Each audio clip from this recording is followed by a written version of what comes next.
സ്തുതിയായിരിക്കട്ടെ. ഇന്ന് നമ്മുടെ ധ്യാന വിഷയം വിശുദ്ധ മാർക്കോസിന്റെ സുവിശേഷം 9-ാം അധ്യായം 33 മുതൽ 41 വരെയുള്ള തിരുവചനങ്ങൾ. തങ്ങളിൽ ആരാണ് വലിയവൻ എന്നതിനെ കുറിച്ച് ശിഷ്യന്മാരുടെ ഇടയിൽ ഒരു തർക്കമുണ്ടായി.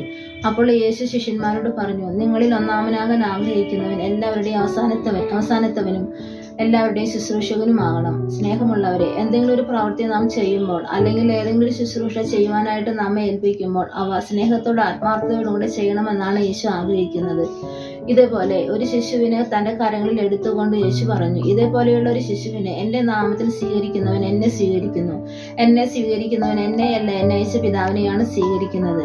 ഒരു ശിശുവിനെ നിഷ്കളങ്കതയിലായിരുന്നാൽ മാത്രമേ നമ്മൾക്ക് സ്വർഗ്ഗരാജ്യത്തിൽ പ്രവേശിക്കുവാനും അവിടെ യേശുവിനെയും അവിടെ നയിച്ച പിതാവിനെയും സ്വീകരിക്കുവാനും നമുക്ക് സാധിക്കുകയുള്ളൂ.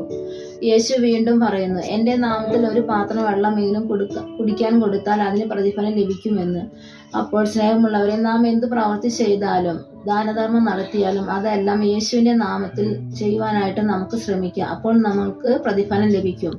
യേശുവിന്റെ നാമത്തിൽ ശിഷ്യന്മാർ രോഗികളെ സുഖപ്പെടുത്തുകയും അശുദ്ധാത്മാക്കളെ പുറത്താക്കുകയും ചെയ്യുന്നുണ്ട്. അത്ഭുതങ്ങളും അടയാളങ്ങളും യേശുവിന്റെ നാമത്തിൽ ശിഷ്യന്മാർ പ്രവർത്തിക്കുന്നുണ്ട്.